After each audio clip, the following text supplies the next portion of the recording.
हरे कृष्णा। सभी वैष्णव के चरणों में नमस्कार। ओम अज्ञानतिमिरान्धस्य ज्ञानाञ्जनशलाकया चक्षुरुन्मीलितं येन तस्मै श्रीगुरवे नमः। श्रीचैतन्यमनोभीष्टं स्थापितं येन भूतले स्वयं रूपः कदा मह्यं ददाति स्वपदान्तिकं। वाञ्छाकल्पतरुभ्यश्च कृपासिन्धुभ्य एव च पतितानां पावनेभ्यो वैष्णवेभ्यो नमो नमः। श्रीकृष्णचैतन्य प्रभु नित्यानन्द श्री अद्वैत गदाधर श्रीवासदि गौरभक्तवृन्द। हरे कृष्ण कृष्ण कृष्ण हरे हरे, हरे राम राम राम हरे हरे। सभी भक्तों का स्वागत है। आज के महाभारत कथा में हम पढ़ रहे थे महाभारत सभा पर्व से जरासंध की उत्पत्ति के विषय में। तो बहुत ही विशिष्ट उत्पत्ति हुई थी जरासंध की।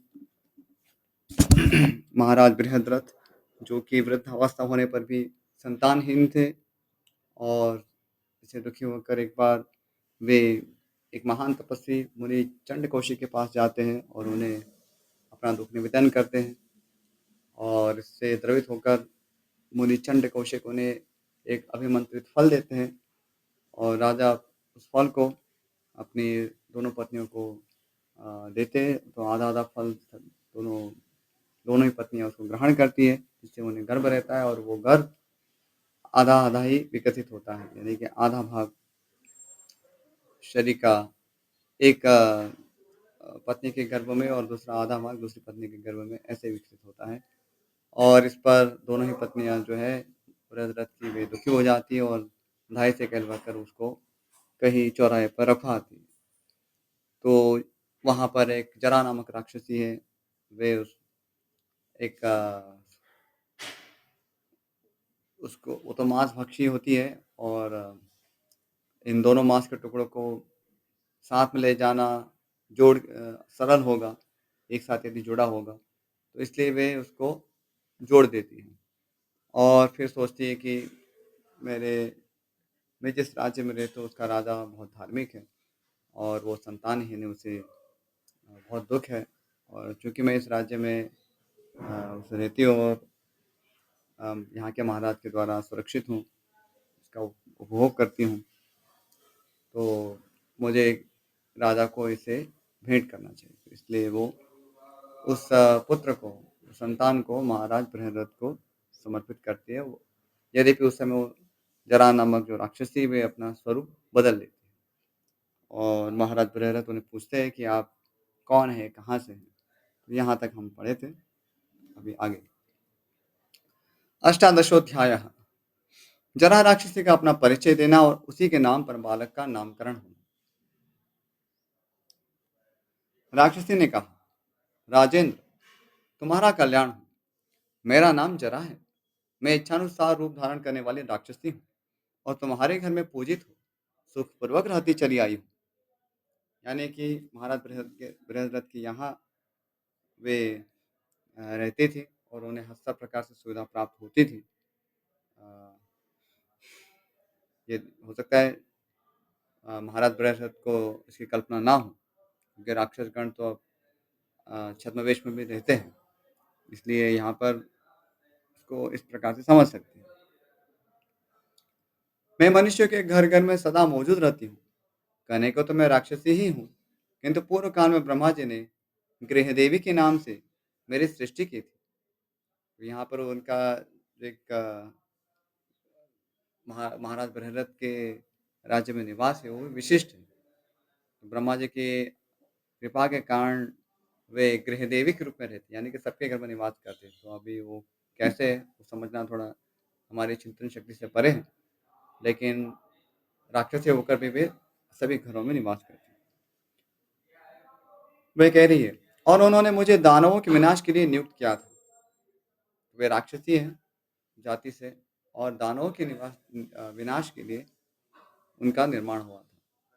तो दानव जो है वो धनु के पुत्र हैं और राक्षस है वो अलग प्रजाति है। तो राक्षसी जो है जरा नामक, तो उनकी जो उत्पत्ति हुई है वो दानवों के विनाश के लिए की गई है, ऐसा वो बता रही है। आगे कह रही है, मैं दिव्य रूप धारण करने वाली हूँ, जो अपने घर के दीवार पर मुझे अनेक पुत्रों सहित युवती स्त्री के रूप में भक्तिपूर्वक लिखता है, मेरा चित्र अंकित करता है, उसके घर में सदा वृद्धि होती है, अन्यथा उसे हानि उठानी पड़ती है। प्रभो, मैं तुम्हारे घर में रहकर सदा पूजित होती चली आई हूँ। तो अ,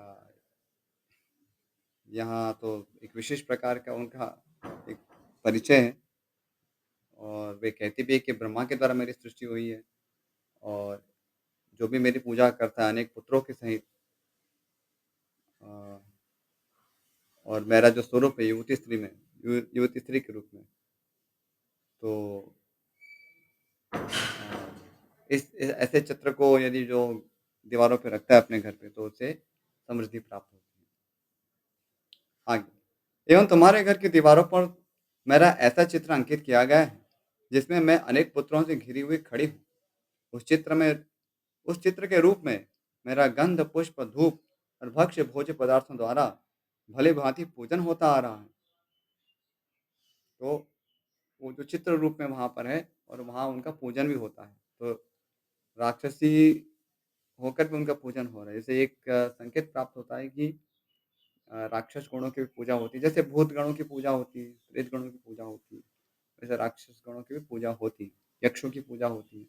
तो भगवद गीता में तो जैसे बताया है कि देवान अ अ, सत्वगुण प्रधान लोग हैं, वो देवों की पूजा करते हैं। जो रजोगुण प्रधान है, वो अ, यक्ष और राक्षसों की पूजा करते हैं और जो तमोगुण प्रधान होते हैं, वो भूत पिशाचों की पूजा करते हैं। तो हर प्रकार के ऐसे उपासना समाज में देखी गई है। तो यहाँ पर अ, रजोगुण उपासना के अंतर्गत ऐसे राक्षसों की उपासना भी बताई गई है और वे कह रहे हैं कि मेरी उपासना आपके घर में हो रही है। अतः मैं उस पूजन के बदले तुम्हारा कोई उपकार करने की बात सदा सोचती रहती थी। धर्मात्मा, मैंने तुम्हारे पुत्र के शरीर के इन दोनों टुकड़ों को देखा और दोनों को जोड़ दिया। महाराज, दैवश तुम्हारे भाग्य से ही उन टुकड़ों के जुड़ने से यह राजकुमार प्रकट हो गया है। मैं तो इसमें केवल निमित्त मात्र बन गई हूँ। तो यहाँ राक्षस भी प्रसन्न होकर राजा के लिए कार्य करती कि अ, मैं तो सोचती थी कि आप मेरी इतनी पूजा करते तो मुझे इसका कुछ बदला देना चाहिए। यद्यपि वे मांस-भक्षी है, लेकिन फिर भी राजा के प्रति करुणावश उन्होंने ऐसा कार्य किया। राजन, अब इस बालक के लिए जो आवश्यक संस्कार है, उन्हें करो। यही संसार में मेरे ही नाम से विख्यात होगा। मुझ में सुमेरु पर्वत को भी निगल जाने की शक्ति है। फिर तुम्हारे इस बच्चे को खा जाना कौन बड़ी बात है। किंतु तुम्हारे घर में जो मेरी भली भांति पूजा होती आई है, उसी से संतुष्ट होकर मैंने तुम्हें यह बालक समर्पित किया है। तो वे स्पष्ट कह रही कि ये तो मेरा भोजन था, लेकिन चूंकि आपने मेरी पूजा की इसलिए मैं आपको इसको उपहार के रूप में दे रही हूँ। श्री कृष्ण कहते हैं, राजा ने ऐसा कहकर जरा राक्षसी वहीं अंतर्धान हो गई और राजा उस बालक को लेकर अपने महल में चले आए। उस समय राजा ने उस बालक के जातकर्म आदि सभी आवश्यक संस्कार संपन्न किए और मगध देश में जरा राक्षसी यानी गृहदेवी के पूजन का महान उत्सव मनाने की आज्ञा दी। ब्रह्मा जी के समान प्रभावशाली राजा बृहद्रथ ने उस बालक का नाम रखते हुए कहा, इसको जरा ने संधित किया है, यानी कि जोड़ा है, इसलिए इसका नाम जरासंध होगा। तो पहले अपने विशिष्ट गुणों और कर्मों के कारण लोगों के नाम हुआ करते थे और यहाँ हम देखते हैं कैसे जरासंध का नामकरण हुआ। जरा नामक राक्षस ने उनको जोड़ा, उनका संधित किया, इसलिए उसका नाम जरासंध हुआ। मगधराज का वह महातेजस्वी बालक माता पिता को आनंद प्रदान करते हुए आकार और बल से संपन्न हो घी की आहुति दी जाने से प्रज्वलित हुई अग्नि और शुक्ल पक्ष के चंद्रमा की भांति दिनों दिन बढ़ने लगा। अभी आगे का अध्याय एकोन विंशोध्याय 19वां अध्याय। चंड कौशिक मुनि के द्वारा जरासंध का भविष्य कथन तथा पिता के द्वारा उसका राज्याभिषेक करके वन में जाना। श्री कृष्ण कहते हैं, राजन, कुछ काल के पश्चात महातपस्वी भगवान चंद्रकौशिक मुनि पुनः मगध देश में घूमते हुए आए। उनके आगमन से राजा बृहद्रथ को बड़ी प्रसन्नता हुई, स्वाभाविक है। वे मंत्री, अग्रगामी सेवक, रानी तथा पुत्र के साथ मुनि के पास गए। भारत, पाद्य, अर्घ्य और आचमनी आदि के द्वारा राजा ने महर्षि का पूजन किया और अपने सारे राज्य के सहित पुत्र को उन्हें सौंप दिया। तो एक शिष्टाचार है और महाराज बृहद्रथ क्योंकि धर्मात्मा है, इसलिए उन्होंने सब कुछ मुनि के चरणों में अर्पित कर दिया क्योंकि उनको लगा कि मुझे तो पूरा नया जीवन ही प्राप्त हुआ है, मुनि चंड कौशिक के द्वारा। तो मेरा सब कुछ उन्हीं की सेवा में है। महाराज, राजा की ओर से प्राप्त हुई उस पूजा को स्वीकार करके ऐश्वर्यशाली महर्षि ने मगध नरेश को संबोधित करके प्रसन्न चित्त से कहा, राजन, जरासंध के जन्म से लेकर अब तक की सारी बातें मुझे दिव्य दृष्टि से ज्ञात हो चुकी हैं। राजेंद्र, अब यह सुनो कि तुम्हारा पुत्र भविष्य में कैसा होगा। तो अभी उसका वर्णन करें कि इसका भविष्य क्या होने वाला है। इसमें रूप, सत्व, बल और ओज का विशेष आविर्भाव होगा। इसमें संदेह नहीं कि तुम्हारा यह पुत्र साम्राज्य लक्ष्मी से संपन्न होगा। यह पराक्रम युक्त होकर संपूर्ण अभीष्ट वस्तुओं को प्राप्त कर लेगा। जैसे उड़ते हुए गरुड़ के वेग को दूसरे पक्षी नहीं पा सकते, उसी प्रकार इस बलवान राजकुमार के शौर्य का अनुसरण दूसरे राजा नहीं कर सकेंगे। जो लोग इससे शत्रुता करेंगे वे नष्ट हो जाएंगे। कहने का भाव है कि वो अति मानवीय होगा, तो सामान्य मनुष्य के द्वारा उसको वश में करना संभव नहीं होगा। महीपते, जैसे नदी का वेग किसी पर्वत को पीड़ा नहीं पहुंचा सकता, उसी प्रकार देवताओं के छोड़े हुए अस्त्र शस्त्र भी इसे चोट नहीं पहुंचा सकेंगे। देखिए, यहाँ देवताओं से भी बढ़कर उसका सामर्थ्य बताया, तो मनुष्य की तो बात ही क्या है। तो देवता भी उसे परेशान नहीं कर पाएंगे। जिनके मस्तक पर राज्याभिषेक हुआ है, उन सभी राजाओं के ऊपर रहकर यह अपने तेज से प्रकाशित होता रहेगा। जैसे सूर्य समस्त ग्रह नक्षत्रों की कांति हर लेते हैं, उसी प्रकार यह राजकुमार समस्त राजाओं के तेज को तिरस्कृत कर देगा। जैसे फतिंगे आग में जलकर भस्म हो जाते हैं, उसी प्रकार सेना और सवारियों से भरे पूरे समृद्धिशाली नरेश भी इससे टक्कर लेते ही नष्ट हो जाएंगे। यह समस्त राजाओं की संग्रहित संपदाओं को उसी प्रकार अपने अधिकार में कर लेगा, जैसे नदों और नदियों का अधिपति समुद्र वर्षा ऋतु में बढ़े हुए जल वाली नदियों को अपने में मिला लेता है। यह महाबली राजकुमार चारों वर्णों को भली भांति धारण करेगा, उन्हें आश्रय देगा। ठीक वैसे ही जैसे सभी प्रकार के धान्यों को धारण करने वाली समृद्धशालिनी पृथ्वी शुभ और अशुभ सबको आश्रय देती है, यानी ये सभी को आश्रय देगा। यानी सही अर्थ में राजा होगा, ऐसा नहीं क्रूर राजा नहीं होगा, प्रजा प्रिय होगा। तो जरासंध का वस्तुतः जो आप गुण देखेंगे तो उसमें कहीं ऐसा नहीं कि वो प्रजा को पीड़ित करता था। उसका एकमात्र दोष ये था कि वो ऐसे मनुष्य अ अ, नर बलि रूपी यज्ञ करना चाहता था और अन्य राजाओं को जो उसके वश में थे उनको दंडित करना चाहता था, जो कि एक एक प्रकार से देखिए वो अवांछनीय था। तो भगवान श्री कृष्ण भी उसकी निंदा करते हैं। तो दूसरा, वो स्वभाव से वैसे अ, आसुरी प्रवृत्ति का था। आसुरी प्रवृत्ति का इस प्रकार से कि वो भगवान श्री कृष्ण की निंदा करता था। तो एक प्रकार से वो ब्राह्मणों का पूजन करता है और शालिग्राम इत्यादि की पूजा करता है, लेकिन दूसरी ओर जब अ, भगवान श्री कृष्ण उनके विषय में जो उसने तत्व तो सुना ही होगा, उन्होंने सारी लीलाएँ भी सुनी होगी कैसे उसने कंस का वध किया है। तो क्योंकि कंस जो है जरासंध का दामाद था और भगवान श्री कृष्ण ने उसका वध किया, तो इसलिए ईर्ष्यावश वो इस तत्व को समझ नहीं पा रहा है और उनके प्रति भी ईर्ष्या कर रहा है। तो इसलिए उसका वध ज़रूरी हुआ। और वैसे राजाओं में इस प्रकार स्पर्धा होना कोई अ, असामान्य वस्तु नहीं है। लेकिन इस प्रकार से सारे क्षत्रियों का यज्ञ में बलि देना, तो एक प्रकार से एक राक्षसी कृत्य था। तो वो शोभनीय नहीं था किसी के लिए।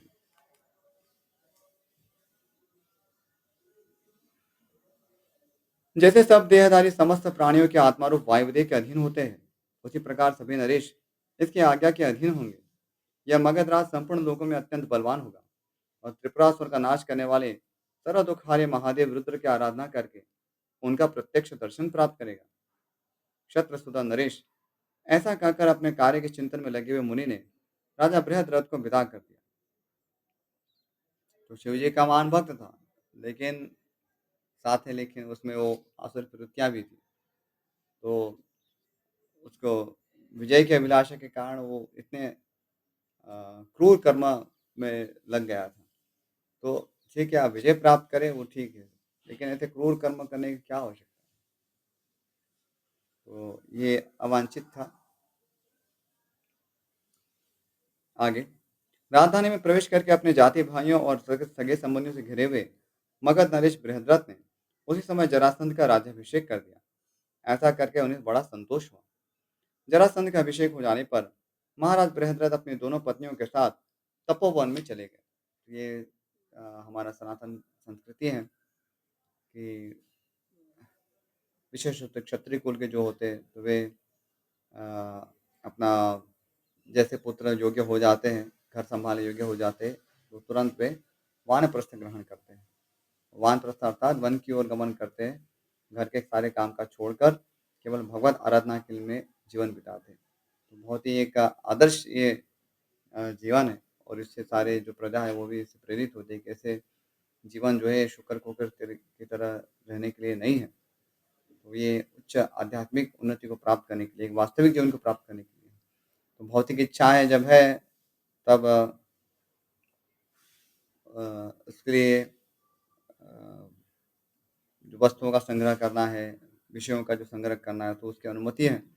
लेकिन साथ में फिर अल्पकाल में ही धर्म के पालन करते हुए ज्ञान का अनुशीलन करना है और जैसे ही अ, उत्तराधिकारी कोई प्राप्त हो जाता है, तो उसको देकर स्वयं अध्यात्म के चिंतन में लगना है।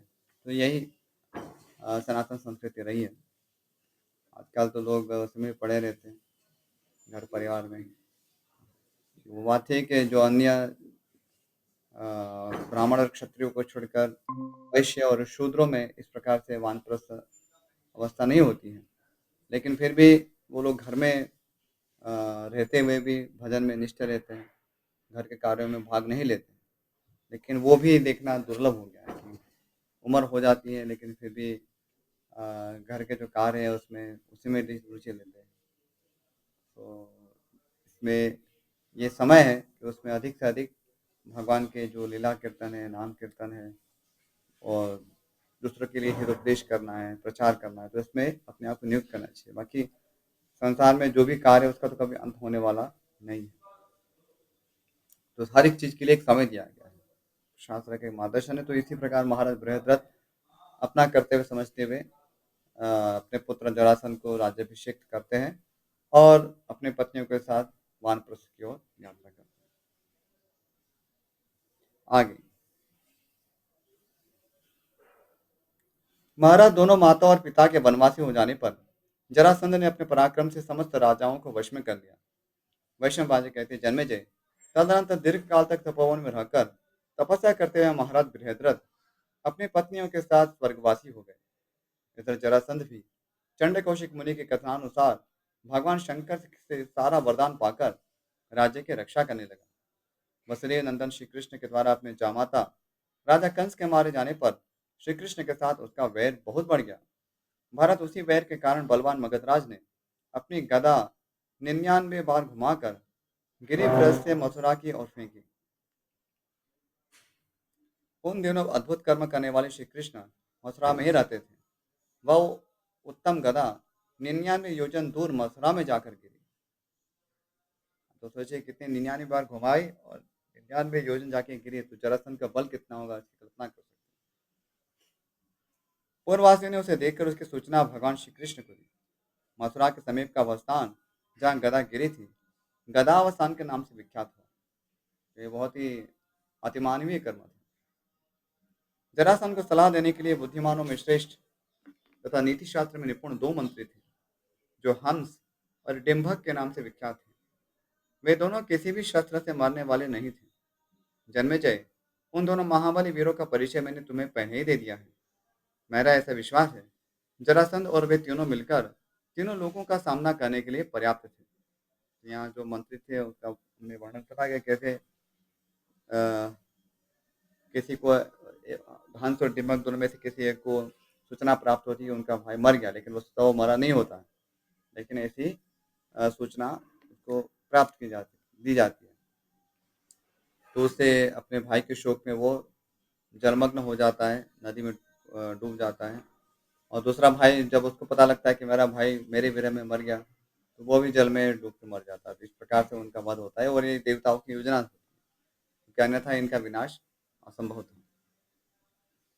वीरवर महाराज इस प्रकार नीति का पालन करने के लिए ही उस समय बलवान कुकुर, अंधक और विष्णुवंश के योद्धाओं ने जरासंध की उपेक्षा कर दी।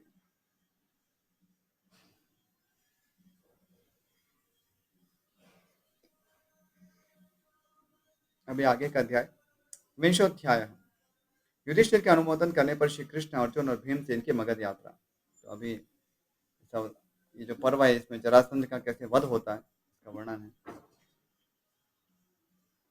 तो इससे हमें एक शिक्षा प्राप्त होती है, भगवान श्री कृष्ण से बताते हैं और अर्जुन भी इसका समर्थन करते हैं कि जीवन में एक सही स्ट्रेटेजी होनी चाहिए, सही रणनीति होनी चाहिए। तो कोई बलवान और कोई दुर्बल है तो हमेशा दृष्टि रहेगा ही, लेकिन सफलता या विजय इसी को प्राप्त होती है जो सही रणनीति से काम करता है। तो ये आवश्यक नहीं कि कोई किसी को बलवान होना ही पड़ेगा। तो बलवान होना तो अच्छी बात है, लेकिन यदि कोई बलवान नहीं भी है तो भी उसे यदि सही रणनीति से आगे बढ़ेगा तो दु- दुर्बल होते हुए वो बलवानों को जीत सकता है। तो यहाँ देखते हैं कि किस प्रकार से जरासंध, जिसका इतना प्रभाव था कि देवता तक उसका वध नहीं कर पाते थे, लेकिन उसको भी इतनी सरलता से उसका वध होता है। आगे श्री कृष्ण कहते हैं, धर्मराज, जरासंध के मुख्य सहायक हंस और डिम्भक यमुना जी में डूब मरे। कंस भी अपने सेवकों और सहायकों सहित काल के गाल में चला गया। अब जरासंध के नाश का यह उचित अवसर आ पहुंचा है। युद्ध में तो संपूर्ण देवता और असुर भी उसे जीत नहीं सकते। अतः मेरी समझ में यही आता है कि उसे महाव युद्ध के द्वारा जीतना चाहिए। तो आपको भगवान कह रहे हैं कि उसको अस्त्र शस्त्र के द्वारा तो जीता नहीं जा सकता, उसको वरदान मिला हुआ है। इसलिए यदि वो मर सकता है तो वो केवल बाहु युद्ध से मर सकता है। मुझ में नीति है, भीमसेन में बल है और अर्जुन हम दोनों की रक्षा करने वाले हैं। अतः जैसे तीन अग्नियां यज्ञ की सिद्धि करती हैं, उसी प्रकार हम तीनों मिलकर जरासंध के वध का काम पूरा कर लेंगे। जब हम तीनों एकांत में राजा जरासंध से मिलेंगे, तब वह हम तीनों में से किसी एक के साथ द्वंद्व युद्ध करना स्वीकार कर लेगा। इसमें संदेह नहीं है। अपमान के भय से, बड़े योद्धा भीमसेन के साथ लड़ने के लोभ से तथा अपने बाहुबल से घमंड में चूर होने से जरासंध निश्चय ही भीमसेन के साथ युद्ध करने को उद्यत होगा। तो भगवान श्री कृष्ण ये भी जानते हैं, ये भी बता रहे हैं कि वो अपने बल में घमंड रखता है। इसलिए जब देवता भी उसके सामने नहीं आते, तो हम जो आकार में थोड़ा से दुबले पतले दिखते हैं जरासंध की तुलना में, तो हमारे साथ तो युद्ध करेगा नहीं। लेकिन हाँ, भीमसेन के साथ वो जरूर युद्ध करना चाहेगा। जैसे उत्पन्न हुए संपूर्ण जगत के विनाश के लिए एक ही यमराज काफी है, उसी प्रकार महाबली महाबाहु भीमसेन जरासंध के वध के लिए पर्याप्त है। क्योंकि भीमसेन कोई सामान्य व्यक्ति नहीं है, वे वायु देवता के पुत्र हैं। तो वायुदेव का उनमें उनमें संचार है। तो सबसे अधिक बलशाली देवताओं में वायु को माना गया है। तो यहाँ तो स्वयं वायुपुत्र भीम है, तो उनसे अधिक बलवान कौन हो सकता है। तो जहाँ तक बाहुबल की बात है, तो उनकी तुलना करने वाला कोई नहीं था संसार में और आज भी नहीं है। आगे, राजन, यदि आप मेरे हृदय को जानते हैं और यदि आपका मुझ पर विश्वास है, तो भीमसेन और अर्जुन को शीघ्र ही धरोहर के रूप में मुझे दे दीजिए। वैश्व पांडे कहते, जन्मेजय,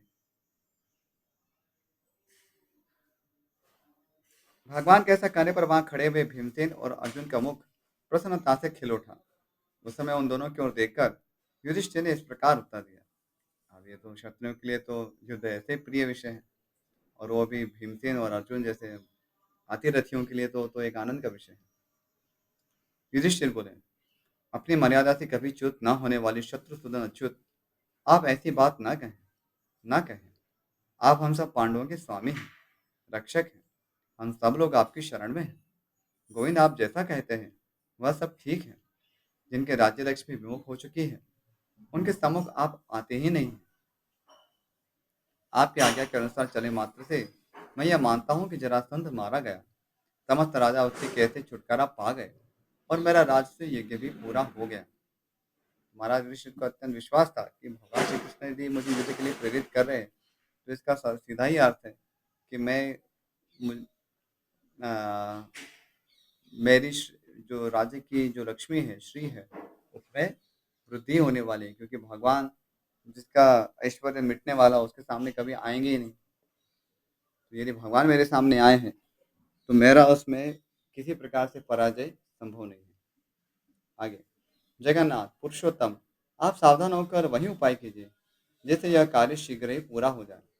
जैसे धर्म, काम और अर्थ से रहित रोगातुर मनुष्य अत्यंत दुखी हो जीवन से हाथ धो बैठता है, उसी प्रकार मैं भी आप तीनों के बिना जीवित नहीं रह सकता। श्री कृष्ण के बिना अर्जुन और पांडुपुत्र अर्जुन के बिना श्री कृष्ण नहीं रह सकते। इन दोनों कृष्ण नामधारी वीरों के लिए लोक में कोई भी अजय नहीं है, ऐसा मेरा विश्वास है। यह बलवान और श्रेष्ठ महायशस्वी कांतिमान वीर भीमसेन भी आप दोनों के साथ रहकर क्या नहीं कर सकता। चतुर सेनापतियों द्वारा अच्छी तरह संचालित की हुई सेना उत्तम कार्य करती है, अन्यथा उस सेना को अंधी और जड़ कहते हैं। अतः नीति निपुण पुरुषों द्वारा ही सेना का संचालन होना चाहिए। जिधर नीची जमीन होती है, उधर ही लोग जल बहाकर ले जाते हैं। जहाँ गड्ढा होता है, उधर ही धीवर भी जल बहाते हैं। इसी प्रकार आप लोग भी जैसे कार्य साधन में सुविधा हो, वैसा ही करें। इसलिए हम नीति विधान के ज्ञाता लोक विख्यात महापुरुष श्री गोविंद की शरण लेकर कार्य सिद्धि के लिए प्रयत्न करते हैं। इसी प्रकार सबके लिए यह उचित है कि कार्य और प्रयोजन की सिद्धि के लिए सभी कार्यों में बुद्धि, नीति, बल, प्रयत्न और उपाय से युक्त श्री कृष्ण को ही आगे रखें। महाराज युधिष्ठिर जो कि शुद्ध भक्त हैं, इसलिए उनका निष्कर्ष ये है कि भगवान श्री कृष्ण जैसे कहेंगे वही कर रहा है। युधिष्ठिर, इसी प्रकार समस्त कार्यों की सिद्धि के लिए आपका आश्रय लेना परम आवश्यक है। अर्जुन आप श्री कृष्ण का अनुसरण करें और भीमसेन अर्जुन का। नीति, विजय और बल तीनों मिलकर पराक्रम करें तो उन्हें अवश्य सिद्धि प्राप्त होगी।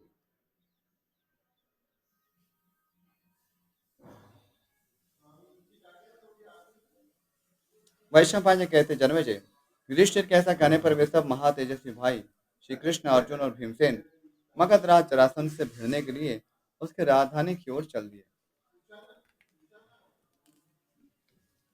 उन्होंने तेजस्वी स्नातक ब्राह्मणों के से वस्त्र पहनकर उनके द्वारा अपने क्षत्रिय रूप को छिपाकर यात्रा की। उस समय हितैषी सुरोधों ने मनोहर वचनों द्वारा उन सबका अभिनंदन किया।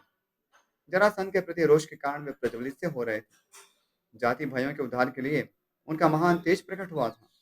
उस समय सूर्य, चंद्रमा और अग्नि के समान तेजस्वी शरीर वाले उन तीनों का स्वरूप अत्यंत उद्भासित हो रहा था। एक ही कार्य के लिए उद्यत हुए और युद्ध में कभी पराजित न होने वाले उन दोनों कृष्णों को अर्थात नर नारायण स्वरूप कृष्ण और अर्जुन को भीमसेन को आगे लिए जाते देख युधिष्ठिर को निश्चय हो गया कि जरासंध अवश्य मारा जाएगा, क्योंकि वे दोनों महात्मा निमेश उन्मेष से लेकर महाप्रलय पर्यंत समस्त कार्यों के नियंता तथा धर्म, काम और अर्थ साधन में लगे हुए लोगों को तत्संबंधी कार्यों में लगाने वाले ईश्वर हैं, यानी कि नर नारायण हैं। वे तीनों कुरुदेश से प्रस्थित हो कुरुजांगल के बीच से होते हुए रमणीय पद्म सरोवर पर पहुंचे। फिर कालकुट पर्वत को लांघकर गंडकी, महाशोण, सदानीरा एवं एक पर्वत तक प्रदेश की सब नदियों को क्रमशः पार करते हुए आगे बढ़ते गए। इससे पहले मार्ग में उन्होंने रमणीय सरयू नदी पार करके पूर्वी कौशल प्रदेश में भी पदार्पण किया था। कौशल पार करके बहुत सी नदियों का अवलोकन करते हुए वे मिथिला में गए। गंगा और सोनभद्र को पार करके वे तीनों अच्युत वेद पूर्वाभिमुख होकर चलने लगे। उन्होंने कुश एवं चीर से ही अपने शरीर को ढक रखा था। जाते जाते वे मगध क्षेत्र की सीमा में पहुंच गए। फिर सदा गोधन से भरे पूरे जल से परिपूर्ण तथा सुंदर वृक्षों से सुशोभित गोरख पर्वत पर पहुंचकर उन्होंने मगध की राजधानी को देखा। बहुत ही सुंदर दृश्य है ये। भगवान कितने नीति से और चातुर्य से यहाँ कार्य कर रहे हैं। तो असुरों का नाश करना किसी ये भगवान का एक कार्य है जब ये पृथ्वी पर अवतरित होते हैं। यद्यपि वो कार्य दूसरों के द्वारा भी करा सकते हैं, लेकिन वे उनकी लीला में ये कार्य भी संपादित करते, कभी कभी स्वयं करते, कभी अपने भक्तों के द्वारा करवाते हैं। तो यहाँ जरासंध जो कि एक आसुरी प्रवृत्ति वाला है, उसके सारे मित्र जो है वो आसुरी हैं और इस कारण भी भगवान उसका विनाश चाहते हैं। तो केवल एक धर्म का केवल एक आडंबर के लिए जो पालन करते हैं, तो भगवान उससे प्रसन्न नहीं होते।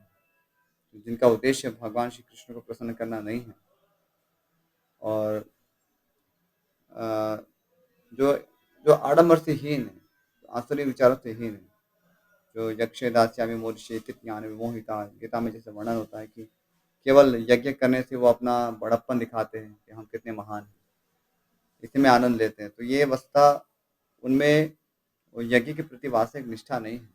यज्ञ को वो करते हुए समझ के नहीं करते, या ब्राह्मणों को दान भी करते हुए समझ के ना करते हुए अपना एक यश के लिए करते हैं। तो वो भगवान को प्रिय नहीं है। और यहाँ पर तो बहुत असुर मित्रों के साथ घिरा हुआ था जरासंध। कंस जिसका दामाद, उसको दामाद बनाया हो, तो उसकी सोच क्या रही होगी, ये समझ सकते हैं। अस्तु, तो यहीं विराम करेंगे। इस विषय में यदि कोई प्रश्न हो तो पूछ सकते हैं, और यदि नहीं है तो यहीं विराम करेंगे। विवेक प्रो, एनी क्वेश्चंस?